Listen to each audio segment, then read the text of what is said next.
Hello बच्चों, जय हिंद। कैसे आप सभी लोग? उम्मीद करते हैं कि आप लोग अच्छे होंगे और अच्छे से पढ़ रहे होंगे। तो चलिए, आप सभी को एक बार फिर से जेएमएस स्टडी यूट्यूब चैनल पर आप सभी लोग को एक बार फिर से स्वागत है, अभिनंदन है। तो चलिए बाबू, आज हम आपसे बात करेंगे कुछ नए कुछ इंपॉर्टेंट टॉपिक्स को लेकर के, जो बहुत ही इंपॉर्टेंस है, बहुत ही महत्वपूर्ण होने वाला है, जो आप सभी लोगों के लिए बहुत ही इंपॉर्टेंस है। तो बड़ा ध्यान से इसको देखिएगा। तो सबसे पहले मैं बोलूंगा कि आप सभी लोगों को, आप सभी स्टूडेंट्स को हमारे चैनल जेएमएस स्टडी एकेडमी पर आप सभी लोगों को वेलकम है, स्वागत है। तो चलिए, आज हम लोग बात करेंगे कुछ केमिस्ट्री का बहुत इंपॉर्टेंस, कुछ इंपॉर्टेंट टॉपिक्स के बारे में, जो कि एक शॉर्ट में, वन शॉर्ट में उसको पूरा हम लोग क्लियर करेंगे। सो बहुत ही इंपॉर्टेंस होने वाला है। तो चलिए, इसमें हम लोग क्या क्या पढ़ेंगे, तो चलिए देखते हैं। इसमें आज का जो आपको बाबू टॉपिक है वो है आपको रासायनिक समीकरण अभिक्रिया। क्या बाबू? तो रासायनिक अभिक्रिया एवं समीकरण के बारे में हम लोग आज डिस्कस करने वाले हैं, जो बहुत ही इंपॉर्टेंट है, जो कि आज वन शॉट में पूरा उसको हम क्लियर करेंगे बहुत ही बारीकी तरीके से। तो आप सभी लोग जहां भी होंगे, आराम से बहुत तरीके से बैठ के इसको बारीकी से देखेंगे और अपनी कमेंट, अपनी राय इसको देंगे कि कैसा आपको वीडियो लग रहा है। तो चलिए, हम लोग आज शुरू करते हैं बाबू चैनल्स को। इस वीडियो को शुरू करने से पहले आप सभी के लिए एक बात मैं जरूर बोलना चाहूंगा, एक लाइन आपको बोलना चाहूंगा कि आप सभी लोग मेहनत कर रहे होंगे। आप सभी लोगों को उम्मीद यही होगी और मैं भी यही कामना करता हूं कि आप सभी लोग लगन से मेहनत करिए, पूरी जी जान लगा कर संघर्ष करिए और अपने सिलेबस को कंप्लीट करके जो आने वाले एग्जामिनेशन आपका है 2026 में मैट्रिक्स का, उनमें आप अच्छे अंक प्राप्त करिए। तो चलिए, मेहनत जो कर रहे हैं बाबू, तो मेहनत और संघर्ष बोलने से ये बात से हमको एक लाइन याद में आ रहा है। तो एक लाइन आपके सामने मैं जरूर पेश करूंगा, अगर अच्छा लगे तो आप कमेंट जरूर करके इसको आशीर्वाद दीजिएगा। तो बाबू, संघर्ष कर रहे, मेहनत कर रहे, तो बोलते हैं कि ना संघर्ष ना तकलीफ, तो फिर क्या मजा है जीने में। क्या बोले बाबू कि ना संघर्ष ना तकलीफ, तो फिर क्या मजा है जीने में। और बड़े बड़े प्रॉब्लम्स यानी बड़े बड़े हस्ती भी थम जाते हैं जब आग लगे हो सीने में, आग लगे हो सीने में। तो आपके अंदर भी आग होनी चाहिए, आपको रिजल्ट को लेकर आपके अंदर भी आग होना चाहिए, आपकी सेहत को लेकर कि हमें भी इस बोर्ड एग्जाम में एक अच्छा रैंक लाना है। क्या ना बाबू, एक अच्छे रैंक लाना है, एक अच्छा नंबर लाना है। उसी के लिए आज मेहनत करना है, संघर्ष करना है। तो आइए हम सब दोनों मिल करके, हम दोनों मिल करके हम ना मेहनत करेंगे, समझेंगे, याद करेंगे, पढ़ेंगे कि क्या क्या इसमें आने वाला है। तो चलिए हम लोग शुरू करते हैं। सबसे पहला टॉपिक, पहला टॉपिक आपको क्या है बाबू, ध्यान दीजिएगा। इसमें आपको पढ़ना है क्या, भौतिक एवं रासायनिक अभिक्रिया के बारे में। किसके बारे में पढ़ना है? तो भौतिक एवं रासायनिक अभिक्रिया में, जो कि बहुत ही इंपॉर्टेंट चैप्टर आपका फर्स्ट का है, जिसमें आपको बहुत से प्रोसेस में मिलेंगी। आपको इसमें भौतिक, रासायनिक अवस्था, संतुलित, असंतुलित जो समीकरण करते हैं, इस तरीके कई ऐसे टॉपिक्स देखना आपको इसमें मिलेगा। तो चलिए हम लोग देखते हैं। सबसे पहला जिसका बाबू इसमें है कि भौतिक, क्या लिखा हुआ इसमें से कि भौतिक एवं रासायनिक अभिक्रिया।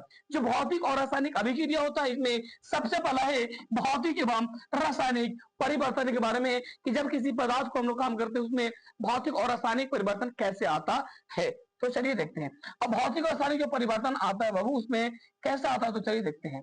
सबसे पहले इसमें भौतिक परिवर्तन में क्या बाबू, इसमें भौतिक परिवर्तन क्या है कि वह परिवर्तन जिसमें पदार्थ के भौतिक गुणों में क्या होता है बाबू, तो ऐसा होता है पदार्थ परिवर्तन जिसमें पदार्थ के भौतिक गुणों में परिवर्तन होता है, परंतु रासायनिक गुणों में कोई परिवर्तन नहीं होता है। उसे हम भौतिक परिवर्तन कहते हैं। यानी ऐसा परिवर्तन बोल सकते हैं जिसमें सिर्फ और सिर्फ भौतिक गुणों का परिवर्तन होता है बाबू। क्या होता है? सिर्फ भौतिक गुणों का परिवर्तन होता है, रासायनिक गुणों के इसमें कोई परिवर्तन नहीं होता है। उसको हम क्या बोलते हैं? तो भौतिक परिवर्तन कहते हैं। किसमें होता है भौतिक परिवर्तन? तो चलिए देखते हैं। यानी बल्ब का जलना, यानी जो बल्ब जल रहा है ना, बल्ब जलता है, तो उसमें सिर्फ और सिर्फ क्या होता है? तो भौतिक परिवर्तन होता है। उसमें किसी तरह का कोई केमिकल यानी रासायनिक परिवर्तन नहीं होता है ना। इसके साथ क्या हुआ, वो तो जल में नमक का घोलना।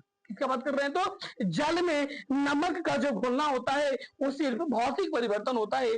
तीसरा, मोम का पिघलना। किसका? वो तो मोम का जो पिघलना होता है वो भी हमारा भौतिक परिवर्तन होता है। जल का बाष्पीकरण, जल का बाष्पीकरण यानी जल बाष्प क्या होता है? जल बाष्प बन के उड़ता है, उसको क्या बोलते हैं? जल बाष्पीकरण। उसके बाद फलों से सलाद बनाना।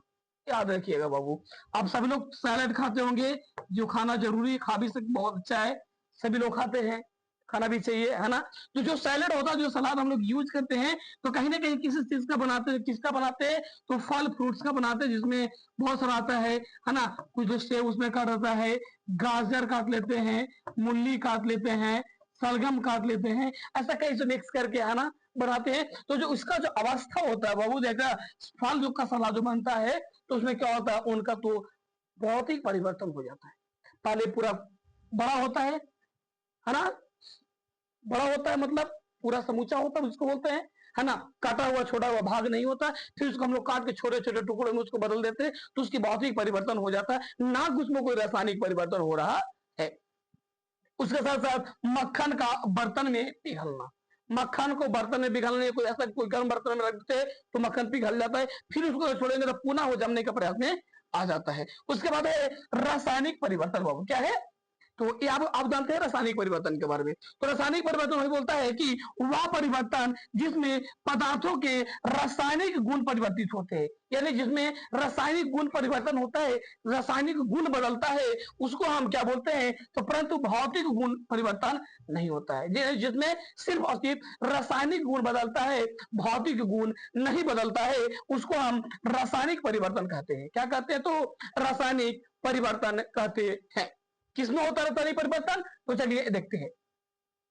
तो रासायनिक परिवर्तन होने के लिए बाबू सबसे पहले देखते हैं उदाहरण के रूप में दूध से दही का बनना। किसका? तो दूध से दही का बनना सबसे बड़ा रासायनिक परिवर्तन होता है। या देखिए नॉर्मली हम देहात में इसका ही ज्यादा इस्तेमाल करते हैं, है ना? क्योंकि मवेशी हम लोग के पास ज्यादा होता है ना? गाँव देहात में उसका पालन पोषण करते हैं, तो दूध से निकालते हैं, दूध बेचते हैं, दूध लोग, कुछ लोग दही बेचता है, कुछ छाछ बेचता है, इस तरीके धंधा बना के हम लोग आगे बढ़ते हैं, है ना? कुछ अपना रोजी रोजगार को बढ़ाते हैं। तो याद रखिएगा, जो दूध से दही का जो बनाना होता है, क्या बाबू? जो दूध से दही का जो बनाना होता है वो रासायनिक परिवर्तन होता है। किससे बाबू? तो दूध से दही का बनना। किसका बाबू? दूध से दही का जो बनना होता है वो कौन सा परिवर्तन होता है? तो रासायनिक परिवर्तन होता है, क्योंकि जब दूध से दही बन जाता है तो पुनः उसको हम दूध नहीं बनाते, है ना? ये परिवर्तन होता है। उसके बाद क्या है? इसमें लोहे पर जंग लगना, यानी जब लोग खुली अवस्था में, खुली वातावरण में जो लोहा होता है उसमें जंग लग जाता है, तो उसको हम दोबारा पुनः उस रूप में नहीं ला सकते। उसको बचाने के लिए पहले से ही कोई उपाय करते हैं, उसमें लेप लगा देते हैं, है ना? क्या उसको कुछ कलर से पेंट कर दिए होते हैं, कई तरह के उपाय करते हैं, है ना? उसके बाद क्या है? आयरन तथा सल्फर से आयरन ऑक्साइड, लकड़ी और कागज का जलना, ये सब किसका है? तो रासायनिक परिवर्तन होता है। अब इसका अंतर की बात करेंगे। अगर आपसे कोई बोलेगा कि कोई बताइए इसका दोनों के अंतर लिखिए, तो दो तो तीन है तो आप लिखिए देंगे, है ना? आप सभी भी लिखिए देंगे। अभी तक बताया था कि भौतिक गुण होता है, जिसमें भौतिक गुण का ही परिवर्तन होता है, रासायनिक गुण का परिवर्तन नहीं होता है। रासायनिक गुण में क्या लिख सकते हैं? तो रासायनिक गुण लिखिएगा, रासायनिक गुण वह परिवर्तन है जिसमें सिर्फ रासायनिक गुणों का परिवर्तन होता है, भौतिक गुणों का कोई परिवर्तन नहीं होता है। तो चलिए इसका भी हम लोग अंतर जानने का प्रयास करते हैं। अंतर क्या बाबू? चलिए ठीक है, चलिए लिखते चलिएगा आप लोग, ताकि आपको याद करने में आसान होगा, रिवीजन करने में आसान होगा। तो चलिए देखते हैं बाबू, इसमें क्या है? पहला है भौतिक परिवर्तन और दूसरा है रासायनिक परिवर्तन। इसमें क्या बाबू? तो भौतिक परिवर्तन और रासायनिक परिवर्तन में, किसमें?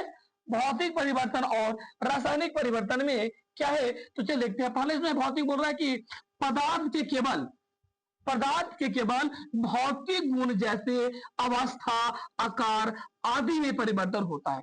किसमें बदलता है? तो सिर्फ उसका अवस्था और आकार बदलता है बाबू। क्या बदलता है? तो अवस्था और आकार बदलता है, जो कि पहले ही बताया अभी इस सैलेड को लेकर के कि पहले है ना, टमाटर गोल, उसको काट के हम लोग पतले पतले करते हैं, छोटे पीस में करते हैं। गाजर को, है ना, तो उसको क्या बदल रहा है? ये आकार बदल रहा है, पहले बड़ा था अब क्या हो रहा है? छोटा हो रहा है ना? उसका बाद उनकी अवस्था भी बदल जाता है। लेकिन इस परिवर्तन में, किस परिवर्तन में? तो रासायनिक परिवर्तन में बोलो बाबू कि रासायनिक परिवर्तन में बनने वाले पदार्थ के रासायनिक गुण गुणों तथा संगठन में प्रारंभिक पदार्थों से पूर्णतः भिन्न होता है। यानी जो उसका पहले स्थिति होता है उस स्थिति से उसको क्या होता है, जब रासायनिक गुण का परिवर्तन होता है तो वह वो बदल जाता है।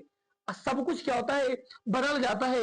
जैसे कि अभी एग्जांपल आपको दिया था आपकी दूध से दही बनना, तो दूध से दही का जो बनना होता है वो बनने के बाद पुनः उस रूप में नहीं आ सकता है, क्योंकि वो अपनी अवस्था खोकर दूध किसमें परिवर्तित हो जाता है, तो दही में बदल जाता है ना। उसके बाद क्या है, यह परिवर्तन अस्थायी होता है। यानी जो भौतिक गुणों का जो परिवर्तन होता है, भौतिक परिवर्तन होता है बाबू, वो अस्थायी होता है। लेकिन रासायनिक परिवर्तन जो होता है वो बिल्कुल अस्थायी होता है। आगे क्या होता है कि तीसरा है कि इनमें नए पदार्थों का निर्माण नहीं होता है। यानी जब भौतिक परिवर्तन होता है इसमें कोई नया पदार्थ नहीं बनता है, लेकिन जब रासायनिक परिवर्तन होता है तो इनमें नए पदार्थों का निर्माण होता है। तो हम एक ही लाइन में शब्द दे सकते हैं, दूध से दही बनना एक नया विधि क्या है, एक नई प्रोडक्ट बनता है। पर दूध था, अब क्या बन गया, वो दही बन गया, है ना। तो दही से पुनः दूध नहीं, लेकिन दूध से दही फिर से बनाया जा सकता है ना। ये आपका इसमें परिवर्तन देखने को मिल सकता है। मेरा ये परिवर्तन आप उसमें लिख सकते हैं। आगे बढ़ते हैं, इसमें आपका ये कंप्लीट हो गया है। फिर से आप लिखना चाहे तो इसको लिख सकते हैं, है ना। क्या है, लिख लीजिएगा। आगे आपका है स्क्रीनशॉट करना चाहे तो कर सकते हैं, लिखना है तो लिख सकते हैं, है ना। आगे बाबू देखिएगा, आगे इसमें क्या है, इसमें क्या क्या है तो देखते हैं उदाहरण के रूप में, है ना। क्या है इसमें, देखिएगा चौथा दिया था, तीन को पढ़ा था अभी। चौथा इसमें है क्या बाबू, कि चौथा है कि इनमें पुनः क्या होता है, इनमें पुनः प्रारंभिक पदार्थ प्राप्त हो सकता है, लेकिन रासायनिक वाला में कोई पुनः प्राप्त नहीं किया जा सकता है। यानी पहले जो पदार्थ था, जो तभी बताए कि पहले जो पदार्थ था उसको प्राप्त किया जा सकता है भौतिक में, लेकिन रासायनिक में जो बनने के बाद पुनः चाहेंगे कि फिर से उसको बना दे, तो ये पॉसिबल नहीं होता है।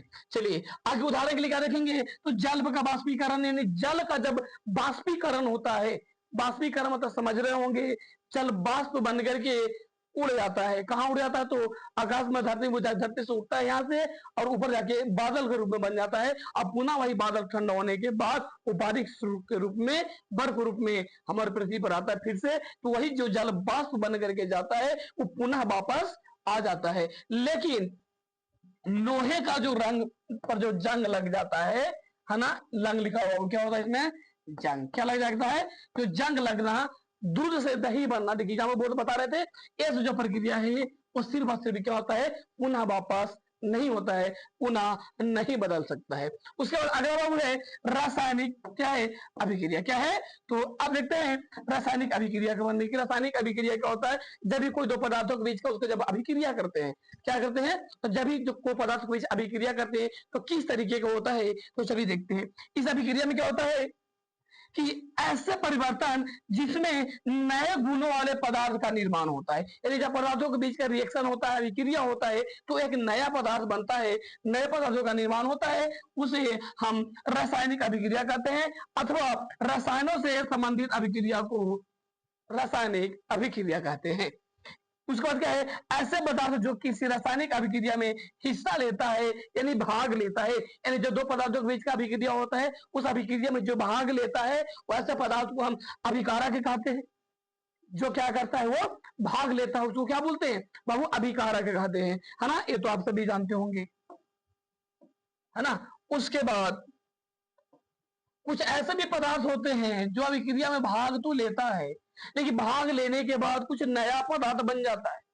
जब भाग लेता है, उसमें शामिल होता है, तो उसका रिजल्ट नया आता है ना। तो जब नया रिजल्ट आता है, नया कुछ पदार्थ बनता है, तो उसको हम क्या बोलते हैं बाबू, तो उत्पाद कहते हैं। क्या कहते हैं बाबू, तो उत्पाद कहते हैं। चलिए देखते हैं क्या कहते हैं उसको, उत्पाद कहते हैं। ये ऐसे पदार्थ जिनका निर्माण रासायनिक अभिक्रिया में होता है, यानी रासायनिक अभिक्रिया का फलस्वरूप जो आगे पद बनता है, उसको हम उत्पाद कहते हैं। जैसे कि भोजन का पाचन, पहले भोजन करते, भोजन को जो पाचन होता है, श्वसन, सांस लेते हैं, लोहे पर जंग लगना, मैग्नीशियम पीते का जलना, दूध से दही बनना, ये सब क्या है, एक उत्पाद है। क्या बाबू, ये उत्पाद है। उसके बाद भोजन को पकाने की प्रक्रिया, किसका, भोजन की पकाने की जो प्रक्रिया होता है। आगे बढ़ते हैं, रासायनिक अभिक्रिया को पहचानने का तरीका। है ना। रासायनिक अभिक्रिया का पहचान कैसे सकते हैं, तो रासायनिक अभिक्रिया को पहचानने के दो सिंपल तरीका है। याद रखिएगा क्या होगा, या तो उसकी अवस्था बदला होगा या उसका रंग बदला होगा।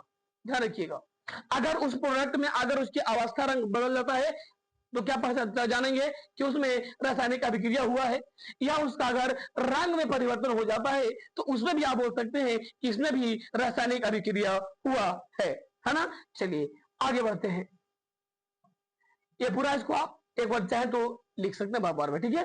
आगे बढ़ते हैं, अब उसमें पूरा आपका ये कंप्लीट हो जाता है। अगला इसका है, ध्यान दीजिएगा, आप क्या बात कर रहे थे, सिर्फ और सिर्फ उसकी अवस्था के बारे में और रंग के बारे में, है ना। देखिए तापमान में भी परिवर्तन होता है, अवस्था, रंग, तापमान और गैसों का उत्सर्जन, ये चार प्रक्रिया होता है, ठीक है। तो चलिए अब पहले देखते हैं कि अवस्था में परिवर्तन कैसे होता है, कैसे पहचानेंगे कि इसका अवस्था में क्या हुआ बाबू, तो परिवर्तन हुआ है। तो चलिए बाबू इसको देखते हैं। अवस्था में परिवर्तन को देखने के लिए क्या करते हैं, क्या बोलता है कि रासायनिक अभिक्रिया में, किसने बाबू, तो रासायनिक अभिक्रिया में अवस्थाओं का परिवर्तन होता है, या मैग्नीशियम की रिबन को ऑक्सीजन की उपस्थिति में जलाने पर मैग्नीशियम चूर्ण का निर्माण हो जाता है।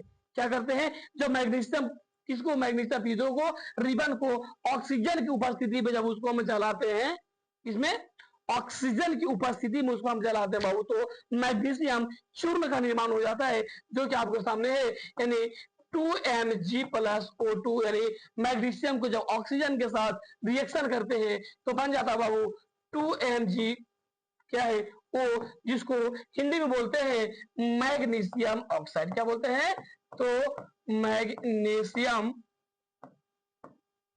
ऑक्साइड बोलते हैं। क्या बोलते हैं, मैग्नीशियम ऑक्साइड कहते हैं। क्लियर है, आ रहा होगा। तो चलिए आगे बढ़ते हैं। आगे और बस क्या होगा, दूसरा इसमें है कि रंग में परिवर्तन। अब तो सिर्फ ये था अवस्था में परिवर्तन, सिर्फ इसको अवस्था में परिवर्तन देखते हैं। अब जब रंग में परिवर्तन होता है तो कैसे देखेंगे बाबू इसको कि रंग में परिवर्तन हो रहा है, हम कैसे इसको पहचान पाएंगे, है ना। ऐसे बोलते हैं गिरगिट का रंग बदलता है, तो देखते हैं आदमी का लोग रंग बदलता है तो समझ में आ जाता है कि इंसान धोखा देने वाला या तो साथ देने वाला है। उसके रंग बदलता है, उसकी नियत बदलता है, उसके बातों का वार्तालाप बदल जाता है। लेकिन जब पदार्थों में आते हैं तो इसमें कैसा होता है, तो देखते हैं रंग में परिवर्तन कैसा होता है कि जब रासायनिक अभिक्रिया में, किस बाबू, कि रासायनिक अभिक्रिया में रंग का परिवर्तन होता है। ध्यान रखिएगा, बोलेगा कि रंग का परिवर्तन किस अभिक्रिया में होता है, तो रासायनिक अभिक्रिया में। किसमें, रासायनिक अभिक्रिया में। इसमें क्या है, तो कॉपर सल्फेट को, यानी जब कॉपर सल्फेट को विलयन का रंग नीला होता है, यानी कॉपर सल्फेट विलयन का जो रंग होता है वो पहले से कैसा होता है, वो तो नीला होता है। कैसा होता है, नीला होता है इसका रंग। कैसा होता है, नीला होता है। और लेकिन जब परंतु लोहे की कील डालने पर इसका जो रंग होता है वो भूरा हो जाता है। कैसा होता है बाबू, तो इसमें जब कील डालते हैं तो इसका रंग कैसा हो जाता है, तो भूरा हो जाता है। कैसा होता है, वो भूरा हो जाता है, जो कि आपका एक समीकरण के माध्यम से आपको समझाया गया है। अभी समीकरणों को देख सकते हैं। अगला है तापमान में परिवर्तन। किसमें परिवर्तन बाबू, तो तापमान में परिवर्तन कैसा होता है, तो यार देखा उसका टेम्परेचर, उसमें क्या होता है, ताप में बदलाव हो जाता है। ताप में कैसे बदलाव होगा वो तो देखते हैं कि रासायनिक अभिक्रिया में ताप का भी परिवर्तन होता है। बोल सकते, बोलेगा कि ताप का परिवर्तन किस अभिक्रिया में होता है, तो रासायनिक अभिक्रिया में किसका बदलाव होता है, पड़े आपका अवस्था का परिवर्तन होता है ना, रंग का परिवर्तन होता है, तापमान का परिवर्तन होता है, बोल सकते हैं। क्योंकि तन्य सल्फ्यूरिक अम्ल में, एक तन्य सल्फ्यूरिक अम्ल है, उसमें अगर दानेदार जिंक का दानेदार डालते हैं, कैसा डालते हैं, दानेदार जिंक डालते हैं, डालने पर पात्र क्या हो जाता है, गर्म हो जाता है। तो चलिए एक पात्र बना लेते हैं, इस तरीके का पात्र है ना।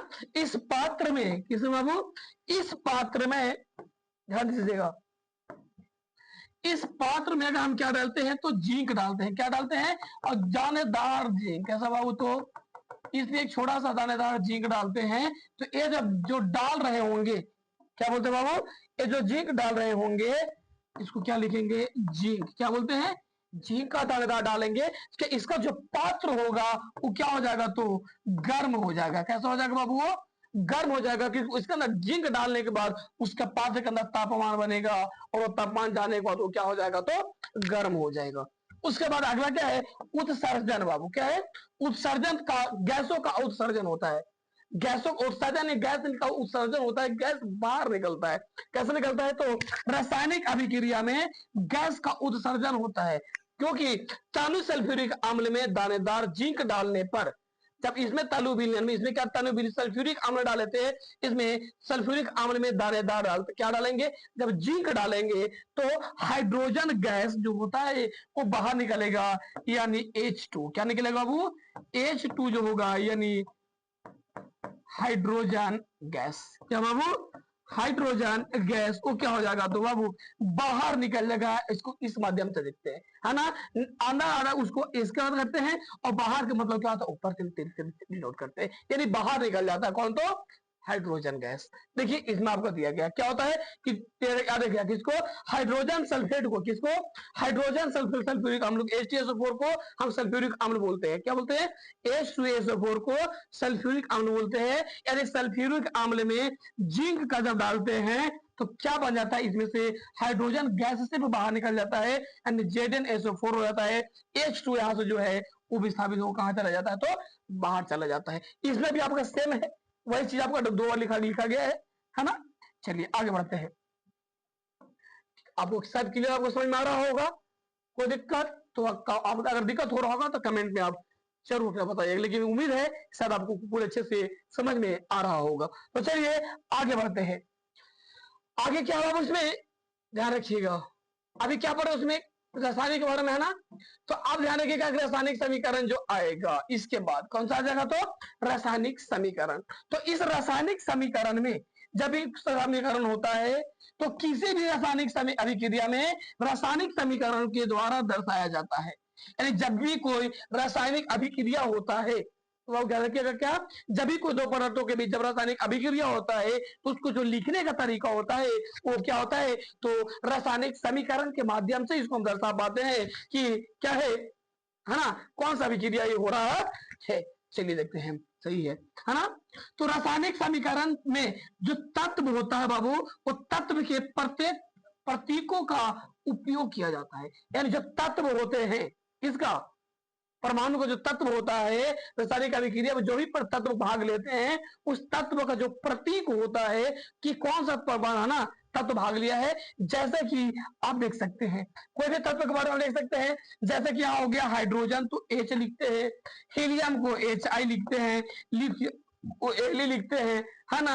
आगे देखेंगे तो क्या हो जाएगा, बेरिलियम हो गया, आगे कोई भी जैसे ऑक्सीजन हो गया, कार्बन हो गया, नाइट्रोजन हो गया, है ना, कॉपर हो गया, पोटेशियम हो गया, है ना, कैल्शियम हो गया। इस तरीके का बहुत सारे तत्व है। अब किस स्थिति में किसका उपयोग करना चाह रहे हैं, कौन सा रिएक्शन हो रहा और किन की जरूरत है, जिसके भी जरूरत होगा हम उसको नामाकरण करके उसको हम लिख सकते हैं, है ना। अब इसको याद भी कर सकते हैं पीरियोडिक टेबल के माध्यम से, जो कि आवर्त सारणी में आपको चैप्टर में पढ़ना है, मेंडलीव का आवर्त सारणी, है ना। इसको याद भी बहुत अच्छे से कर सकते हैं, है ना। याद करने के बहुत सारे टिप्स है ना। हाली ना के रबली से फरियाद, है ना, बेटा मांगे कार स्कूटर बाप राजी, है ना, कहे शिव जी सुने पार्वती, है ना, कई ऐसा है। और अगर बात करेंगे आपसे तो सामने है ना, सचिन तेंदुलकर मांगे फील्डिंग, कुंबले ने कप जीता, इस तरीके, यारी जरा निभाना, इस तरीके का बहुत सारा टिप्स है जो हम आपको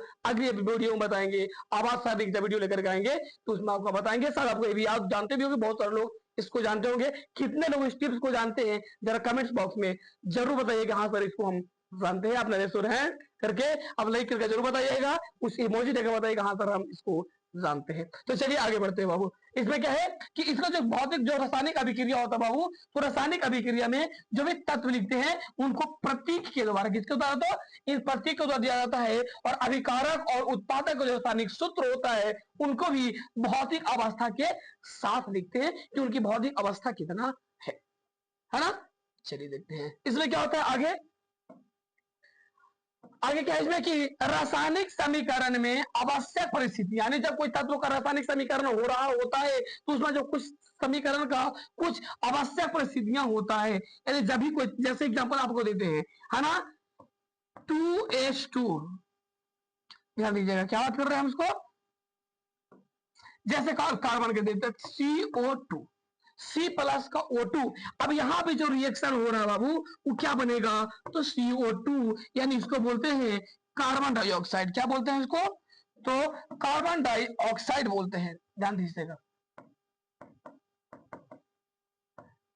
कार्बन डाइऑक्साइड, क्लियर है। तो चलिए कार्बन डाइऑक्साइड में क्या था, पहले इसमें क्या लिए, कार्बन, और दूसरा क्या लिए, ऑक्सीजन। इन दोनों के बीच का संयोग या रिएक्शन हुआ था, क्या बन गया, एक नया पदार्थ कार्बन डाइऑक्साइड। तो यहाँ जो तत्व याद रखिएगा, ये जो तीर के निशान है इसके लिए बोल रहा है कुछ आवश्यक शब्द होता है, जैसे कि ताप। क्या होता है बाबू, तो ताप होता है। क्या होता है, ताप हो गया, दाब हो गया, उत्प्रेरक हो गया, यानी जिस परिस्थिति में कितना उसमें हीट कर रहे हैं, गर्म कर रहे हैं, इस सब परिस्थिति जो होता है आदि, उसको तीर के निशान के ऊपर या तो नीचे, या तो इसको ऊपर भी लिख सकते हैं या तो नीचे भी लिख सकते हैं। इस जहां जो जरूरत होगा उस हिसाब से उसको लिख करके हम बता सकते हैं। आगे बढ़ते हैं, कोई दिक्कत। चलिए अब इसमें क्या बोल रहा है कि रासायनिक अभिक्रिया को संतुलित करना, यानी जब कोई रासायनिक अभिक्रिया होगा तो उसको हम संतुलित करेंगे। तो क्या करेंगे आप उसको, जब संतुलित करेंगे तो संतुलित करने के लिए एक नियम है जिसको बोलते हैं क्या, द्रव्यमान संचारण का नियम। क्या बोलते हैं, तो द्रव्यमान संचारण का नियम होता है। इसमें क्या बोलता है, तो किसी भी रासायनिक अभिक्रिया में द्रव्यमान का, यानी क्या बाबू, द्रव्यमान का ना तो निर्माण होता है और ना ही विनाश होता है। यानी जब भी कोई रासायनिक अभिक्रिया होता है तो उस रासायनिक अभिक्रिया में जो द्रव्यमान, जो परमाणु तत्व का जो द्रव्यमान होता है, उसको ना ही तो नया निर्माण होता है और ना ही उसको क्या होता है, वो तो विनाश होता है ना। ना ही निर्माण होता है और ना ही विनाश होता है। अर्थात क्या होता है, द्रव्यमान संचालित रहता है। क्या होता है, तो संरक्षित रहता है। जहां जिस स्थिति में होता है, वो जैसा पोजीशन में होता है, वो सेम अपनी अवस्था में रहता है, ज्यादा उसमें कोई बदलाव होता ही नहीं है। क्लियर सी बात। अगर इसमें बाबू क्या है, तो ध्यान दीजिएगा, रासायनिक समीकरण। अब क्या है, तो जो रासायनिक समीकरण होता है, क्या बात कर रहे हैं, जो रासायनिक समीकरण है, तो रासायनिक समीकरण को लिखने का तरीका, जो रासायनिक समीकरण है बाबू, उसको जो लिखने का तरीका होता है वो कैसा होता है, तो उसमें सबसे पहला, जब भी कोई रासायनिक अभिक्रिया हो रहा होता है तो उसमें दो तरीके का होता है। यानी इसमें अभी तुरंत एग्जाम्पल आपको बताया था, कार्बन और ऑक्सीजन का, तो बना था CO2 यानी कार्बन डाइऑक्साइड। क्लियर है। तो इसमें जो ये जो तीर का निशान आपका है, ध्यान रखिएगा, यही सब वो काम करेगा। ये जो तीर का निशान आपका है, जहां आपसे रिएक्शन हो रहा है, तो इस तीर के निशान के इस ओर, ये दो हो गए, ये हो गया आपका बाईं ओर। क्या हो गया, बाईं ओर। क्या होता है बाबू, तो ये हो गया बाईं ओर। अब ये जो साइड हो गया इधर, ये कौन सा हो गया आपका बाबू, तो दाईं ओर। कोई दिक्कत, बाईं ओर और दाईं ओर, यानी उसमें जो अभिक्रिया का जो बाईं ओर होता है वो अभिकारक होता है, और जो दाईं ओर होता है वो प्रतिफल होता है। कैसे होता है देखेंगे। अभिकारक क्या कहता है बाबू, कि ऐसे पदार्थ जो किसी रासायनिक अभिक्रिया में भाग लेता है, ये बाबू, तो कोई रासायनिक अभिक्रिया में भाग लेता है, उन्हें हम अभिकारक कहते हैं। यह तीर के निशान के बाईं ओर लिखा जाता है।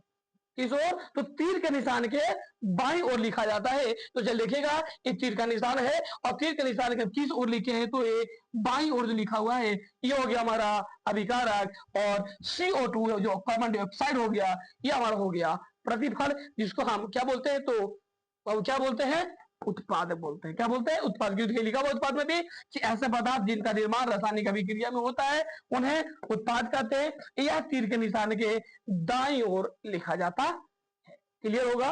चलिए आगे बढ़ते हैं। अभी बात कर रहे थे उत्प्रेरक के बारे में। किसकी बात कर रहे थे बाबू, तो उत्प्रेरक की जो बात कर रहे थे आपका बाबू, यही आपका है उत्प्रेरक। उत्प्रेरक क्या कहता है, उत्प्रेरक में क्या होता है, तो चलिए देखते हैं। उत्प्रेरक में होता है कि वह पदार्थ जो रासायनिक अभिक्रिया में भाग ही नहीं लेता है।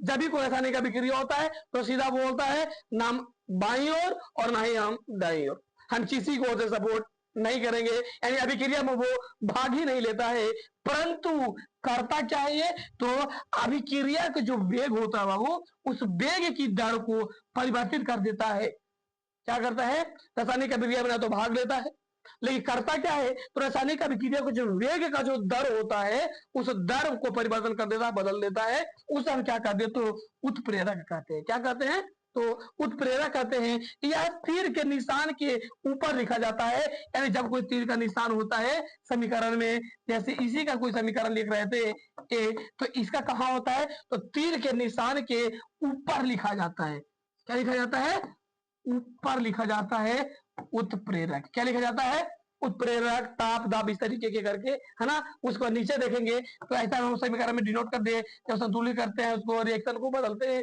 तो हीट कर रहे हैं कितना टेम्परेचर, उसको गर्म भी करना पड़ता है, उस स्थिति में उसको हम करते हैं। क्लियर हो गया, आगे बढ़ते हैं।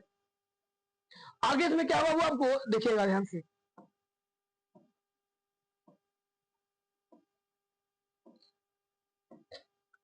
आगे जो सारे समीकरण के बारे में पढ़े थे, अब आगे आपको प्रकार के बारे में, कि जो रासायनिक समीकरण होता है, वो रासायनिक समीकरण के कितने प्रकार होता है। अभी तो पढ़ रहे थे रासायनिक समीकरण होता है जिसमें दाईं ओर और बाईं ओर, एक क्लियर हो गया। अब आपको पता चलेगा, अब पढ़ना ये हम लोग का है कि इस रासायनिक समीकरण को, यह समीकरण का कितना प्रकार होता है, तो लिखा हुआ अभी क्या, कि रासायनिक समीकरण दो प्रकार के होता है। पहला होता है संतुलित और दूसरा होता है असंतुलित, जो कि असंतुलित रासायनिक समीकरण को हमको कंकाली रासायनिक समीकरण भी कहते हैं। क्या कहते हैं, तो कंकाली रासायनिक समीकरण भी कहते हैं। चलिए आगे बढ़ते हैं। तो बात है संतुलित रासायनिक समीकरण का, तो इसमें सबसे पहला जानेंगे कि जो संतुलित रासायनिक समीकरण है, वो संतुलित रासायनिक समीकरण होता क्या है। तो संतुलित रासायनिक में होता है कि जब, क्या लिखा हुआ है, जब किसी रासायनिक अभिक्रिया में अभिकारक और उत्पादक के परमाणुओं की संख्या तथा उनका परमाणु जो भार होता है वो एक समान होता है, यानी उसकी परमाणुओं की संख्या और इसके परमाणुओं का भार, बाबू ध्यान रखिएगा क्या बात कर रहे हैं, उसके परमाणु की संख्या और परमाणु की भार दोनों आपस में जब बराबर होता है, तब वह संख्या उसको बोलते हैं, उस समीकरण को बोलते हैं, यह समीकरण बिल्कुल संतुलित अवस्था में है ना। बिल्कुल दोनों तरफ मान क्या होता है, दाईं ओर और बाईं ओर, दोनों ओर उसका मान क्या होता है, बिल्कुल बराबर होता है। तो चलिए देखते हैं, है ना, एग्जाम्पल के माध्यम से। देखिए लिखा हुआ आपका C+ का O2, यानी C+O2 की बात करेंगे तो कार्बन का एक परमाणु कितना हुआ, तो कितना है, कार्बन का कितना परमाणु है, तो कार्बन का एक परमाणु, और यहाँ ऑक्सीजन का दो परमाणु। रिएक्शन के बाद देखते हैं बाईं ओर हो गया, दाईं ओर देखते हैं, यहां भी कार्बन के एक परमाणु और ऑक्सीजन का दो परमाणु, यानी दोनों का रेशियो अगर मिला के देखेंगे तो बिल्कुल बराबर है। तो इस अवस्था के समीकरण जितने सारे भी होंगे उनको हम क्या बोलेंगे, तो संतुलित रासायनिक समीकरण। क्लियर है, कोई दिक्कत। चलिए अब इसके परमाणु भार के जांच भी कर सकते हैं, परमाणु भार उसकी अवस्था है ना, हर स्थिति में देखो उसको धीरे आप करके अपना एग्जाम्पल के माध्यम से समझ सकते हैं। देखिए इसका दिया है ना, परमाणु भार दिया है ना, उसको चेक किया जाए। दूसरा देखो दिया है ना, परमाणु अभिकारकों का परमाणु की संख्या, उत्पादक की परमाणु की संख्या। अभी जो क्या बताए, कार्बन और ऑक्सीजन है, कार्बन और कार्बन एक इधर भी और कार्बन एक इधर भी, उत्पाद में भी ऑक्सीजन दो, इसमें भी अभिकारक में भी, और ऑक्सीजन दो उत्पादक में भी। इसको समझाने का प्रयास हुआ है, ठीक है। चलिए आगे बढ़ते हैं। असंतुलित रासायनिक, अब आगे हम लोग असंतुलित रासायनिक समीकरण में, किसमें असंतुलित मतलब वो संतुलित नहीं है, यानी उसकी बाईं ओर और दाईं ओर जो होगा परमाणुओं की संख्या और उसकी द्रव्यमान क्या होगा, बिल्कुल समान नहीं होगा, बराबर नहीं होगा, है ना। ये तो आप समझ गए होंगे। तो चलिए इसको देखते हैं क्या है असंतुलित रासायनिक समीकरण में बाबू की, या तो कलांकी रासायनिक समीकरण में, है ना, कि जब किसी रासायनिक अभिक्रिया में अभिकारक और उत्पादक का परमाणुओं की संख्या, उनका परमाणु भार एक समान नहीं होता है, उसे हम असंतुलित रासायनिक समीकरण कहते हैं, या तो कंकाली रासायनिक समीकरण भी इसको कहते हैं, जो कि इसमें परमाणुओं की जो संख्या होगा बाबू वो बिल्कुल असमान होगा, डिफरेंस होगा, अलग अलग होगा। देखिए परमाणु कार्बन और ऑक्सीजन का, तो कार्बन का इधर भी एक और इधर भी एक, कोई दिक्कत, मतलब कार्बन इधर भी है इधर भी है, लेकिन ऑक्सीजन इधर एक और इधर कितना होता है, दो होता है, यानी उत्पाद में दो बन जाता है, अभिकारक में एक रह जाता है। तो इस परिस्थिति में इसको हम कभी भी एक एक और एक दो को हम बराबर नहीं कर सकते, इसका रेशियो क्या हो जाएगा, बिल्कुल गलत हो जाएगा। इसको किस में रखेंगे तो असंतुलित में रखेंगे। किस में रखेंगे तो असंतुलित रासायनिक समीकरण में। किसमें असंतुलित क्या हो जाएगा रासायनिक समीकरण। चलिए कोई दिक्कत, एनी डॉट्स क्लियर है। चलिए आगे बढ़ते हैं। रासायनिक समीकरणों को संतुलित करना हीट एंड ट्रायल विधि, यानी रासायनिक समीकरण को असंतुलित से संतुलित करने का जो विधि होता है बाबू, उस विधि को हम बोलते हैं हीट एंड ट्रायल विधि। कौन सा बोलते हैं तो हीट एंड ट्रायल विधि से समीकरण को असंतुलित से संतुलित अवस्था में किया जाता है। तो चलिए इसको देखते हैं, हम लोग करने का प्रयास करते हैं, है ना। चलिए आप पहले इसको डेफिनेशन जानते हैं कि हीट एंड ट्रायल विधि कौन सा होता है ना। तो चलिए बाबू हीट एंड ट्रायल विधि को जानने का प्रयास करेंगे सबसे पहले हम लोग, ठीक है। तो हीट एंड जो ट्रायल विधि होता है, हीट एंड ट्रायल विधि में बाबू सबसे पहला कि रासायनिक समीकरण को संतुलित करने की विधि को हीट एंड ट्रायल विधि कहते हैं। यानी रासायनिक समीकरण को जो संतुलित करता है, जिस विधि के माध्यम से असंतुलित रासायनिक समीकरण को संतुलित किया जाता है, उसको हीट एंड ट्रायल विधि कहते हैं। क्या से बोलते हैं बाबू तो हीट एंड ट्रायल विधि कहते हैं। क्या बोलते हैं तो हीट एंड ट्रायल विधि कहते हैं। इसमें होता क्या है तो इस विधि के द्वारा, किस विधि के द्वारा तो इस विधि यानी ये आपका हीट एंड ट्रायल विधि के द्वारा असंतुलित रासायनिक समीकरण को संतुलित में परिवर्तित किया जाता। जो असामान्य होता है उसको सामान्य में, यानी संतुलित असंतुलित को संतुलित यानी इक्वल बराबर करने का प्रयास किया जाता है, बराबर बनाने का प्रयास काम किया जाता है। हीट एंड ट्रायल विधि के माध्यम से उसको बराबर करते हैं, यानी अभिकारक और प्रतिफल दोनों की जो परमाणु संख्या, परमाणु भार होता है, दोनों को बराबर करते हैं, तब जाके समीकरण असंतुलित से संतुलित हो जाता है। आगे बढ़ेंगे। असंतुलित रासायनिक समीकरण होता क्या है तो असंतुलित रासायनिक समीकरण का मतलब कि दोनों परमाणु की संख्या असमान होता है। यानी यहाँ देखिए 2H यानी हाइड्रोजन के 2 परमाणु और ऑक्सीजन के भी 2, ठीक है। और यहां बना है H2O, H2O जिसको हम लोग जल बोलते हैं, है ना। इस जल का शुद्ध H2O होता है। अब देखिए हाइड्रोजन कितना है बाबू 2, यहाँ हाइड्रोजन कितना है, ऑक्सीजन कितना है 2, यहाँ ऑक्सीजन कितना है 1 बचा हुआ है। तो क्या बराबर है, आप खुद बताइए क्या बराबर है। बिल्कुल नहीं, कदापि नहीं, कभी बराबर नहीं होगा। तो ये सीधा इंडिकेट होता है कि जो शुद्ध है वो किसका है तो असंतुलित रासायनिक समीकरण का। इसको चरण क्या क्या है तो देखते हैं, चरण को देखते हैं, समझेंगे। पहला चरण है कि रासायनिक समीकरण लिखकर प्रत्येक सूत्र के चारों ओर बॉक्स बनाइए। सबसे पहले क्या बनाइए, कोई भी एक रासायनिक समीकरण लीजिए और उसका एक बॉक्स बनाइए और उसकी परमाणु को लिखिए। जैसे कार्बन और ऑक्सीजन की भी बात कर रहे थे, हाइड्रोजन की बात कर रहे थे तो हाइड्रोजन में लिख सकते हैं। किसको लिखेंगे तो हाइड्रोजन का। चलिए देखते हैं, है ना। हाइड्रोजन लिखेंगे तो क्या हो जाएगा वो तो देखिएगा, इस तरीके का बॉक्स बनाएंगे, इसमें हाइड्रोजन और ऑक्सीजन, है ना। अब दोनों तरफ देखेंगे, यहाँ हाइड्रोजन 2, यहाँ भी हाइड्रोजन 2 था। अब यहाँ हाइड्रोजन 2 है और यहाँ ऑक्सीजन कितना है, सर यहाँ ऑक्सीजन था ना, ऑक्सीजन कितना वो तो इधर तो 2 था, लेकिन इधर ऑक्सीजन कितना हो जाता है 1 हो जाता है। ये इस तरह कई ऐसा विक्रिया को हम देख सकते हैं। आगे दूसरा विधि में क्या कर सकते हैं, दूसरा चरण में तो समीकरण की उपस्थिति विभिन्न तत्वों के परमाणु संख्या को नोट करना है। क्या करना है, जो तत्वों के विभिन्न तत्वों के परमाणु संख्या होगा जो अलग अलग होगा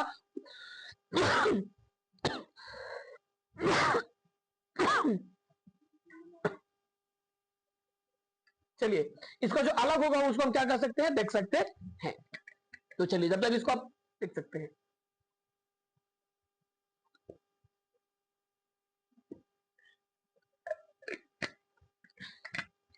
चलिए अब इसको क्या करेंगे बाबू तो देखेंगे क्या ये अलग अलग विधि है। तीसरा विधि क्या है इसका तो तत्वों का दिया वो देखिएगा क्या इसमें कि तत्व अभिकारक परमाणु की संख्या और उत्पादक परमाणु की संख्या देखिए दिया है यहाँ पे। आप 3 कॉलम बना सकते हैं, है ना। यह तत्व है, ये हो गया अभिकारक और ये हो गया प्रतिफल यानी उत्पादक। इसको जब आप इस तरीके से करेंगे तो पता गया सेम, देखिए वही हो गया आपका, है ना। चलिए आगे तीसरा चरण इसका क्या है, तीसरा चरण है कि ध्यान रखिएगा, तीसरा चरण में क्या है कि सबसे अधिक परमाणु वाले तत्व को, जो सबसे अधिक परमाणु वाला जो तत्व जिसका परमाणु सबसे ज्यादा अधिक होगा, अभिकारक या उत्पाद की तरफ से उचित गुणांक लगाकर संतुलित करो। यानी जिस ओर गुणांक कम रहा होता है उस ओर गुणांक लगा के और उसको क्या कर देते हैं, संतुलित कर देते हैं, नहीं बराबर कर देते हैं। उसका क्या है, ऑक्सीजन को संतुलित करना। देखिए आपके सामने आपको दिया गया है, आप इसको कर सकते हैं या किया हुआ बिल्कुल है ना। आगे देखते हैं। अब नेक्स्ट देखिएगा, इसमें जो दिया है वो आपको यहां भी देखिएगा, चौथा चरण इसका। चौथा चरण में क्या है कि तीसरे चरण की भांति, जो तीसरा चरण इसका हुआ था उस तीसरे चरण की भांति चौथा में भी आप कर सकते हैं। हाइड्रोजन के संतुलन इस तरीके से किया गया है ना। चलिए किस किस में कर सकते हैं, तो देखिए यहां पे क्या है, ठोस, क्या है, ठोस है, द्रव है, गैस अवस्था है, जलीय अवस्था है, या कुछ आवश्यक परिस्थितियां जैसे कि ताप, दाब, उत्प्रेरक आदि को तीर के निशान के ऊपर या नीचे, जो ही बताए, ये तीर का जो निशान होता है इसके ऊपर ताप, दाब या तो उत्प्रेरक, ठीक है, उत्प्रेरक होता है, इसको ऊपर में भी और चाहे तो इसको नीचे में भी इसको लिख सकते हैं, कोई दिक्कत नहीं। आगे बढ़ते हैं। अब जो पढ़ना हमको बाबू वो पढ़ना है रासायनिक अभिक्रिया। क्या पढ़ना हो तो इसमें रासायनिक अभिक्रिया के प्रकार के बारे में। किसमें, तो जो रासायनिक अभिक्रिया का जो प्रकार होता है, तो रासायनिक अभिक्रिया का पहला प्रकार होता है संयोजन अभिक्रिया। क्या होता है, संयोजन अभिक्रिया। और इस संयोजन का अर्थ होता है जोड़ना। क्या होता है, संयोजन का अर्थ होता है जोड़ना, है ना।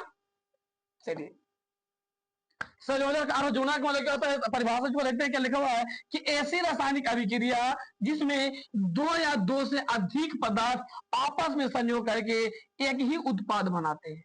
यानी एक ही उत्पाद को बनाने के लिए दो या तो दो से अधिक पदार्थ आपस में संयोग करते हैं। ध्यान रखिएगा, क्या बाबू, तो एक को पदार्थ बनाने के लिए दो समीकरण जब आपस में संयोग करके एक पदार्थ का निर्माण करता है तो उसको हम संयोजन अभिक्रिया कहते हैं। और इस योगात्मक या युग्म अभिक्रिया भी कहते हैं। इसे क्या कहते हैं, तो योगात्मक अभिक्रिया या तो संयुग्मन अभिक्रिया भी कहते हैं, क्योंकि ये दो आपस में दो पदार्थ मिल करके एक नए पदार्थ का निर्माण करता है ना। चलिए ये आपका क्लियर है, क्या क्या करता है क्लियर, तो देखते हैं क्या क्या बनाता है बाबू। इसमें तो सबसे पहला आपको बनाता है कोयले का जल, कोयले का क्या है, दहन। क्योंकि जब कोयले का दहन होता है तो इसमें दो पदार्थ मिलकर के एक पदार्थ बनाता है। जैसे चलिए जल का जब निर्माण होता है तो हाइड्रोजन और ऑक्सीजन मिलकर के जल बनाता है। दो पदार्थ हाइड्रोजन और ऑक्सीजन। इसमें क्या है, बुझा हुआ चूना है, यानी क्या देखेगा सी से क्या होता हो, तो यानी कैल्शियम ऑक्साइड, क्या है, कैल्शियम ऑक्साइड और जल, कैल्शियम ऑक्साइड और जो जल होता है ये सब मिल करके क्या बनाता बहुत, तो क्या बनाता है, तो बुझा हुआ चूना, जिसको CaOH हार्ट वाइज 2 बोलते हैं इसको, है ना। चलिए मैग्नीशियम फीते का जो दहन होता है ना, ऐसा कई ऐसा देख सकते हैं आपका संयोजन अभिक्रिया। आगे इसका होता है वियोजन अभिक्रिया। दूसरा उसका जो बाबू कौन है, वियोजन अभिक्रिया। कौन सा है, तो वियोजन अभिक्रिया। इस वियोजन अभिक्रिया की अगर बात करेंगे तो वियोजन अभिक्रिया में वियोजन का अर्थ होता है टूटना। अब इस संयोजन का अर्थ बोले थे जुड़ना। अब इसका जो अर्थ होता है वो होता है क्या, वो तो टूटना। परिभाषा क्या इसका देखिएगा कि ऐसी रासायनिक अभिक्रिया जिसमें एक अभिकारक अवघटित होकर अर्थात टूटकर दो या दो से अधिक उत्पाद बनाता है। इन जो अभिकारक होता है वो एक होता है, यानी एक अभिकारक जब टूटता है, एक अभिकारक जब टूटता है तो दो या तो दो से अधिक उत्पाद बनाता है, उससे हम वियोजन अभिक्रिया कहते हैं, या इसे तो अपघटन अभिक्रिया भी कह सकते हैं या कहते भी हैं। उसके बाद क्या है इसका बाबू, तीसरा क्या है, उष्मीय वियोजन। क्या बाबू, तो उष्मीय वियोजन क्या है, उष्मीय वियोजन में क्या होता है, तो उष्मीय वियोजन वो ध्यान दीजिएगा, उष्मीय वियोजन या तो तापीय वियोजन में क्या होता है, तो उष्मा द्वारा किया गया वियोजन, यानी ऊष्मा द्वारा जो किया गया वियोजन होता है वो ऊष्मीय वियोजन, और जो विद्युत के द्वारा किया प्रवाहित करने पर वो वियोजन होता है उसको हम बोलते हैं वैद्युत वियोजन। क्या बोलते हैं? तो वैद्युत वियोजन बड़ा सिंपल है। चलिए क्लियर है, आगे बढ़ते हैं। नेक्स्ट में क्या हुआ आपका? अभी वियोजन अभिक्रिया पढ़े, संयोजन अभिक्रिया पढ़े, है ना। अब इसका जो तीसरा है वो है क्या हुआ, वो देखते हैं। तीसरा आपका इसमें है प्रकाशीय वियोजन। अब सीधे सी बात, जो प्रकाशीय वियोजन, जो प्रकाश को अवशोषित करता है, यानी सूर्य के प्रकाश की उपस्थिति में होने वाला वियोजन, यानी सूर्य के प्रकाश की उपस्थिति में जो होने वाला वियोजन है उसको हम प्रकाशीय वियोजन कहते हैं। जो कि आपका एजीवियाना का उपयोग श्याम श्वेत फोटोग्राफी में होता है। इसमें होता है जो कि श्वेत फोटोग्राफी जो होता है, उजला वाला जो होता है, उसमें इसका उपयोग किया जाता है। अगला है उष्मा छेपी अभिक्रिया और उष्मा शोषी अभिक्रिया। उष्मा छेपी अभिक्रिया और उष्मा शोषी। उष्मा छेपी में गैसों का उत्सर्जन होता है और उष्मा शोषी में उष्मा का क्या होता है, तो शोषण होता है, यूज होता है। चलिए देखते हैं क्या होता है इसमें बाबू। तो सबसे पहले जो उष्मा छेपी अभिक्रिया है, तो इसमें क्या बोलता है कि जिन अभिक्रिया में उत्पादन के निर्माण में, इसमें जिस अभिक्रिया में जो उत्पादन हो रहा होता है, तो उत्पादक के निर्माण के साथ साथ उष्मा का भी उत्सर्जन होता है, यानी उष्मा भी बाहर निकल जाता है। सीधी सी बात में उसको क्या बोलते हैं, उष्मा छेपी अभिक्रिया कहते हैं। उदाहरण में देख सकते हैं, जैसे कि पहला साग सब्जी का विघटित होगा कंपोस्ट बनना, यानी जो साग सब्जी होता है जो गल सड़ जाता है, वो गल सड़ जाने के बाद क्या बनता है, तो कंपोस्ट खाद बन जाता है। उसमें से क्या होता है, तो उष्मा छेपी अभिक्रिया होता है कि उसमें से उष्मा क्या होता है, बाहर निकल गया होता है। दूसरा श्वसन की प्रक्रिया, जो सांस लेते हैं। तीसरा इसमें क्या हो, तो प्राकृतिक गैस का दहन होता है। क्या होता है, तो प्राकृतिक जो गैस होता है उसका दहन होता है ना। अगला है उष्मा छेपी अभिक्रिया। जो उष्मा छेपी अभिक्रिया हुआ वो इसमें क्या होता है कि जिन अभिक्रियाओं में अभिकारकों को तोड़ने के लिए, इसको तोड़ने के लिए, अभिकारकों को तोड़ने के लिए उष्मा यानी प्रकाश या विद्युत ऊर्जा की आवश्यकता होता है, उसे उष्मा शोषी अभिक्रिया करते हैं, यानी उसे उष्मा और प्रकाश की जरूरत है। बिना उष्मा प्रकाश का उसमें काम नहीं होगा, बिना उष्मा प्रकाश का ऊर्जा का आवश्यकता नहीं होगा, ऊर्जा मिलेगा नहीं। अब ऐसा मिलेगा, विद्युत ऊर्जा मिलेगा, आवश्यकता होगा, जब विद्युत ऊर्जा आएगा, प्रकाश आएगा, तब जाके उष्मा शोषी अभिक्रिया कहलाएगा। इसका उदाहरण के तौर पर देखते हैं। इसका उदाहरण के तौर पर क्या है, ये देखिए आप नाइट्रोजन ऑक्साइड को, किसको उदाहरण दिया आपको, क्या है कि जब नाइट्रोजन ऑक्साइड को जब रिएक्शन करते हैं, जब एक पदार्थ टूटकर दो नया पदार्थ बनता है, तो क्या बनता है यहाँ से नाइट्रोजन, जो कि उसमें एक क्या हो रहा है, O2 को अवशोषित कर रहा है। क्या कर रहा है, अवशोषित कर रहा है, क्या उष्मा अवशोषित कर रहा है। आगे बढ़ते क्या है, उत्क्रमणीय अनुत्क्रमणीय अभिक्रिया। उत्क्रमणीय और अनुत्क्रमणीय अभिक्रिया होता है, तो इसमें पहला आपको है आप क्या, उत्क्रमणीय अभिक्रिया। उत्क्रमणीय अभिक्रिया क्या कहलाता है, तो ऐसी अभिक्रिया, ध्यान क्या बात कर रहे हैं कि ऐसी अभिक्रिया जिसमें अभिकारक अभिकारक जो है वो अभिक्रिया करके उत्पाद बनाते हैं। ध्यान रखिए क्या बनाते हैं, जो अभिक्रिया होता है वो क्या बनाता है, तो उत्पाद बनाते हैं। उसी समय है ना, उसी समय उन्हीं परिस्थितियों में उत्पाद भी अभिक्रिया करके अभिकारकों का निर्माण करते हैं, उसे उत्क्रमणीय अभिक्रिया कहते हैं। कोई दिक्कत नहीं, आगे बढ़ते हैं। उत्क्रमणीय हो गया। अगला क्या बाबू, अनुत्क्रमणीय अभिक्रिया। तो अनुत्क्रमणीय अभिक्रियाओं को देखते हैं कि अनुत्क्रमणीय अभिक्रिया है, जब तक आप इसे उष्मा शोषी अभिक्रिया है ना, और क्या है उत्क्रमणीय अभिक्रिया को आप लिख सकते हैं। तो चलिए फटाफट इसको लिख लीजिए, स्क्रीनशॉट कर लीजिए, तो आपको याद करने में बड़ा आसान होगा, है ना। तो चलिए आगे बढ़ते हैं। नेक्स्ट आगे बाबू इसमें से अभी क्या पढ़े थे, तो उत्क्रमणीय अभिक्रिया पढ़े थे। जो उत्क्रमणीय अभिक्रिया होता है बाबू, वो ध्यान रखिएगा, वो दोनों ओर होता है। किस ओर होता है? तो दोनों ओर होता है बोले तो, यानी अभिकारक की तरफ भी प्रतिफल की तरफ यानी ये दोनों दिशाओं में होता है, और अभिकारकों की मात्रा शून्य नहीं होती कभी भी इन्हें अभिक्रियाओं में, है ना। ए बी सी डी, है ना, ए बी प्लस का रिएक्शन करते हैं तो ए बी सी डी हो गया, तो अग्र अभिक्रिया है ना, आगे बढ़ा तो सी डी अभिक्रिया बोलते हैं, प्रति अभिक्रिया तो पक्ष अभिक्रिया यानी पीछे का अभिक्रिया होता है। उदाहरण के तौर पर भी आप इसको कई तरीके से दिखा सकते हैं, बता सकते हैं। अगर इसका बाबू कौन सा, तो अनुत्क्रमणीय अभिक्रिया, अभी उत्क्रमणीय पढ़े थे, अभी अनुत्क्रमणीय अभिक्रिया है। तो अनुत्क्रमणीय अभिक्रिया में क्या बाबू, तो अनुत्क्रमणीय अभिक्रिया में क्या होता है, तो चलिए इसमें देखते हैं बाबू पहला कि ऐसी अभिक्रिया जिनमें अभिकारक क्रिया करके उत्पाद बनाता है बाबू, क्या बनाता है, उत्पाद तो बनाता है, लेकिन परंतु होता क्या बाबू, परंतु उत्पादन पुनः अभिक्रिया करके, है ना, अभिकारक नहीं बनाता है।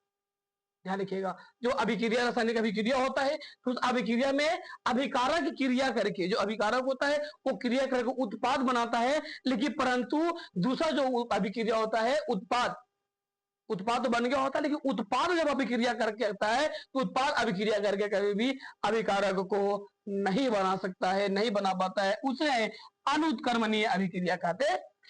क्या बोलते हैं उसको, अनुत्क्रमणीय अभिक्रिया उसको कहते हैं, जो कि ये केवल एक ही दिशा में होता है, किसी भी दिशा में होगा तो सिर्फ और सिर्फ एक दिशा में होगा, या तो उत्पादक में या तो अभिकारक में। तो किस में होगा, तो किसमें सिर्फ हो रहा हो, तो अभिकारक में, क्योंकि उत्पादक में पुनः कभी भी भाषा बनता नहीं है। चलिए उदाहरण के तौर पर आपको दिया गया, देखिए सामने है CO2 को, या कार्बन और ऑक्सीजन को जब संयोग किया जाता है तो क्या बन जाता है, तो CO2, लेकिन जब CO2 को चाहेंगे फिर तो थोड़े कार्बन डाइऑक्साइड, कार्बन को अलग, ऑक्सीजन को अलग करना, तो ये पॉसिबल नहीं है। आगे है अनुत्क्रमणीय अभिक्रिया का, जो कि आपके सामने चरित्र बताया है बाबू, वही है ना। आप इसको फ्रेश तरीके से लिख सकते हैं, है ना, बिल्कुल सेम वही है ना। चलिए आगे बढ़ते हैं। नेक्स्ट क्या है इसमें, चलिए अब इसमें बाबू क्या है अभिक्रिया में, कि विस्थापन अभिक्रिया एवं द्विविस्थापन अभिक्रिया क्या है, तो विस्थापन अभिक्रिया और द्विविस्थापन अभिक्रिया होता है। तो चलिए ध्यान दीजिएगा, अब लोग बड़े अच्छे तरीके से पढ़ रहे हैं, देखते हैं छोटा सा समझ आ जाएगा। आपका ध्यान सिर्फ कहाँ होना चाहिए, केंद्रित, तो बुक्स और आपके स्क्रीन पे, ताकि आपको क्लियर रूप से समझ में आ पाए, है ना। बहुत सारे लोग डिस्ट्रैक्ट मत होइएगा, पढ़ाई करते वक्त सिर्फ ध्यान यहाँ रखिएगा। बहुत सारे लोग पढ़ते समय, पढ़ाई करते समय, पढ़ाई करने जाते समय कई तरीके का उनके दिमाग में हौच-पौच होता है कि आज ऐसे ये पढ़ना है, ऐसा जाएंगे वैसा जाएंगे, कई तरीके का। तो ध्यान रखिएगा, वो जिंदगी में सफल बनने के लिए, है ना, एक सक्सेसफुल इंसान, एक सही महान इंसान बनने के लिए याद रखिएगा, जिंदगी में बुक से ज्यादा, क्या बोलते हैं, अपने लुक से ज्यादा, किसका, अपने लुक से ज्यादा अपने बुक पर ध्यान दीजिएगा। अगर जिंदगी में सफल बनना तो क्या बोले बाबू, अपने लुक से ज्यादा अपने बुक पर अगर ध्यान देंगे तो शायद आपकी जिंदगी बहुत ही आसान हो जाएगा, और जिंदगी में आप सफल बनने में आपको मदद मिलेगी। चलिए आगे बढ़ते हैं। आगे क्या होगा इसमें, कि विस्थापन अभिक्रिया और द्विविस्थापन अभिक्रिया में क्या होता है, तो देखिएगा पहला कि विस्थापन अभिक्रिया क्या होता है। तो इस विस्थापन अभिक्रिया में क्या होता है, तो इस विस्थापन अभिक्रिया में कि ऐसी रासायनिक अभिक्रिया जिनमें एक अभिकारक में उपस्थित परमाणु, ध्यान रखिएगा, एक ऐसा रासायनिक अभिक्रिया होता है जिसमें से एक अभिकारक में जितना परमाणु उपस्थित होता है, या परमाणु का जो समूह होता है वो दूसरे अभिकारक का परमाणु या समूह द्वारा विस्थापित होता है। दूसरे समूह द्वारा क्या होता है, निकल जाता है, विस्थापित होता है, बाहर हो जाता है, उसे हम विस्थापन अभिक्रिया कहते हैं, यानी उसकी स्थान बदल जाता है, विस्थापित हो जाता है। अथवा अभिकारकों में अधिक क्रियाशील वाले तत्व, है ना, कम क्रियाशील वाले तत्व यौगिकों में विस्थापित कर देता है। कोई दिक्कत, क्या करता है, कर देता है, जिसको क्या बोलते हैं, उसे विस्थापित कर देता, नहीं बाहर निकाल लेता है, तो इसको बोल सकते हैं। जैसे कि आपको एक उदाहरण के माध्यम से इसमें दिया गया है।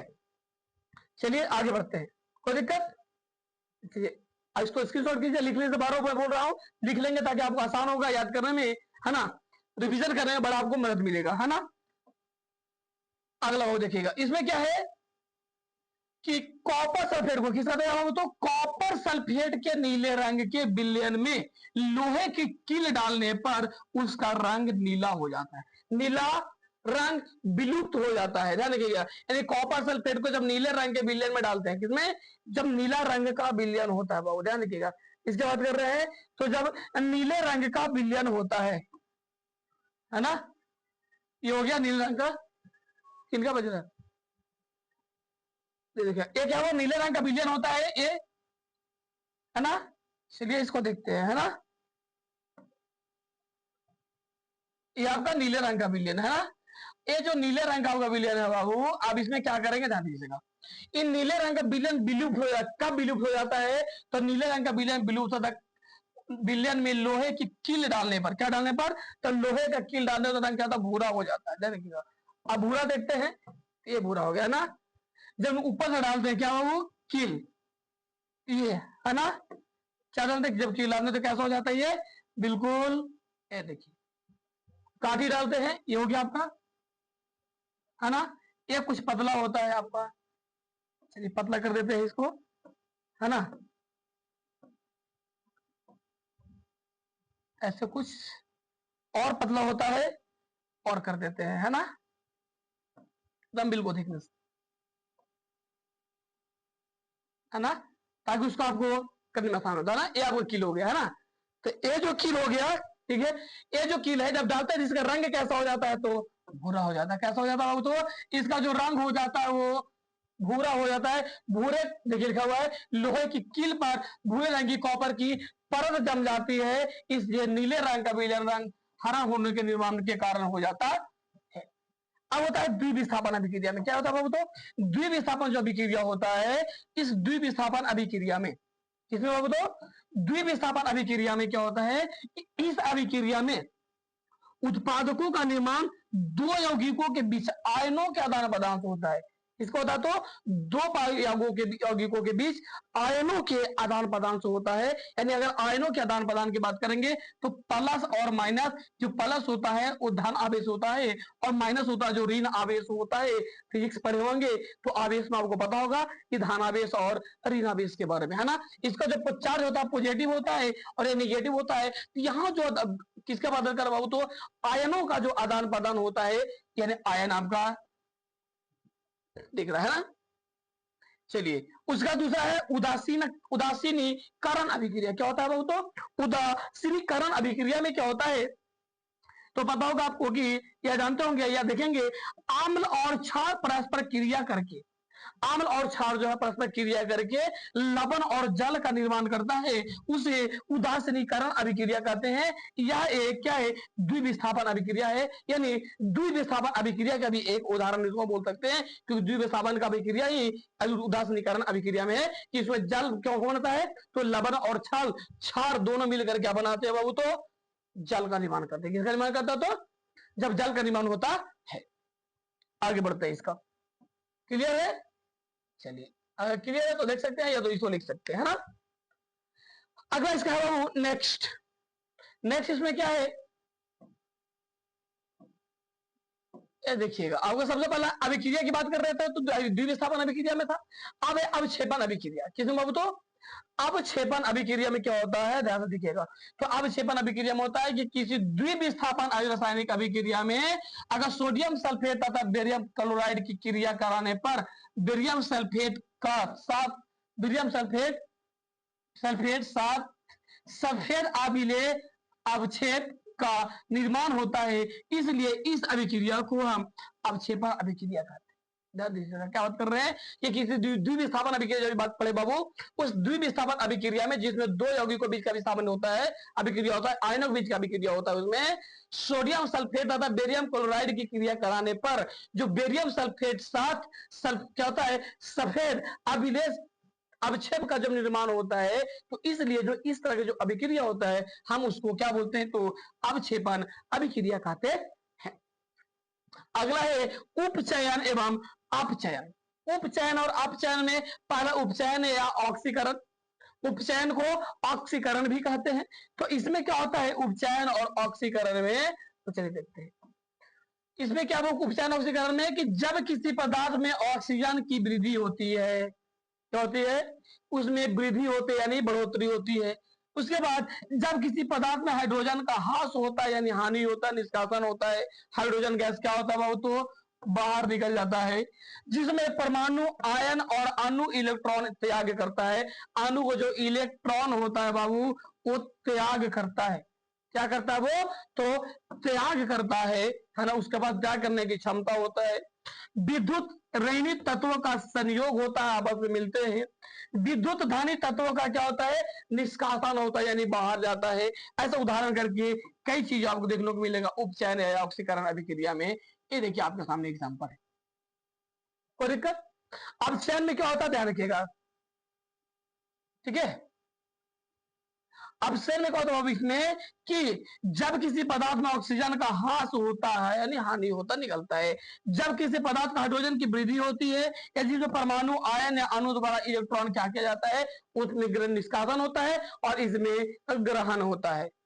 कोई दिक्कत नहीं, इसमें क्या होता है, वो तो ग्रहण किया जाता है। आगे बढ़ते हैं, एक क्लियर हो गया आपका, है ना। आगे नेक्स्ट इसका है बाबू, ध्यान दीजिएगा ऑक्सीकरण में क्या क्या है, तो इसके साथ नीचे और भी है। चलिए इसको हम लोग देख लेते हैं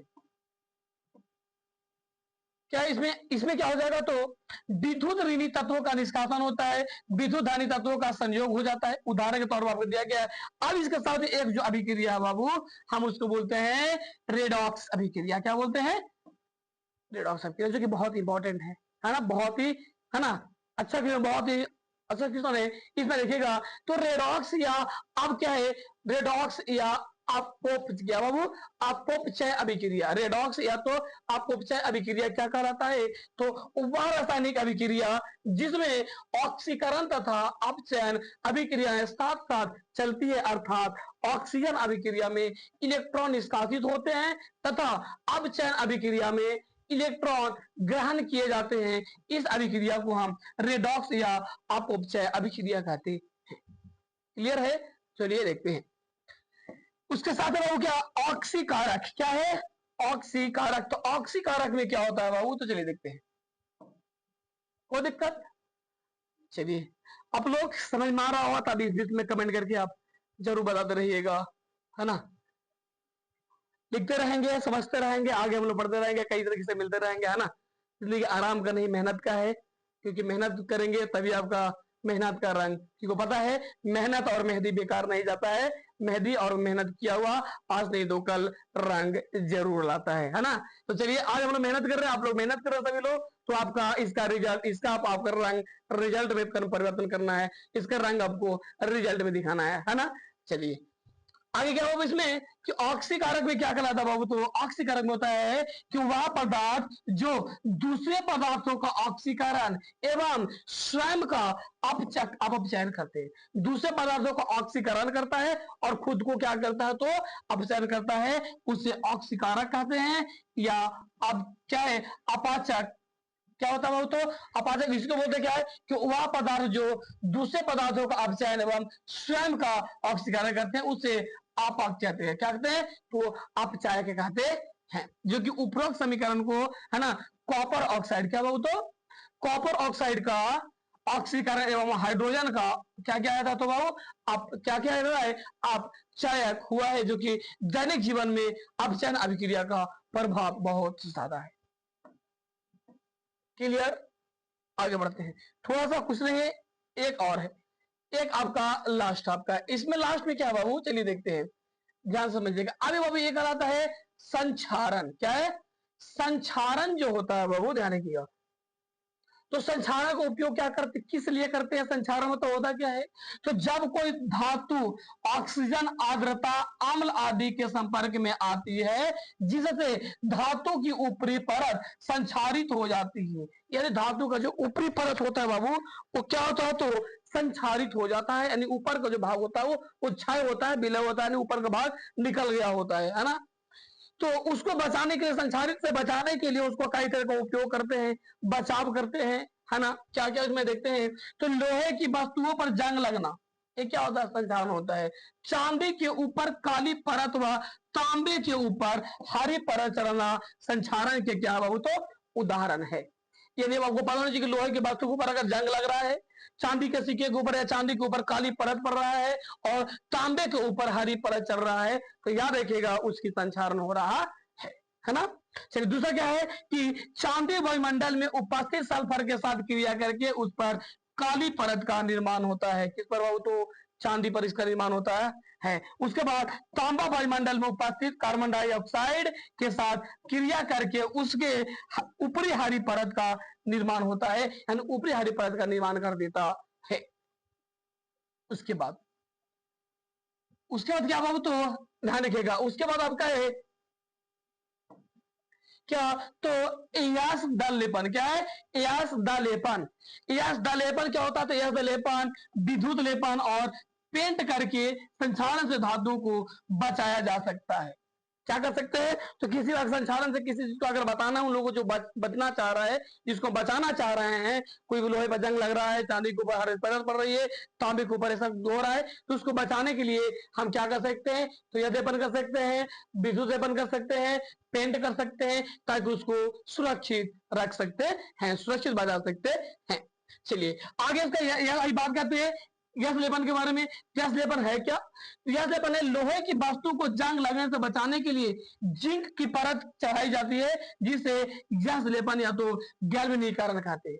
यानी जब लोहे का धातु या होता है, उसको बचाने के लिए क्या करने के लिए? तो बचाने के जिसको उपयोग करते हैं, जिंक जो परत चढ़ाया जाता है, हम उसको क्या बोलते हैं? तो गैस लेपन कहते हैं। दूसरा क्या है? तो विकृत गंधिता। क्या बोलते हैं बाबू? विकृत गंधिता, जिसका मतलब होता है बाबू थोड़ा समझ लीजिएगा। विकृत गंधिता क्या होता है?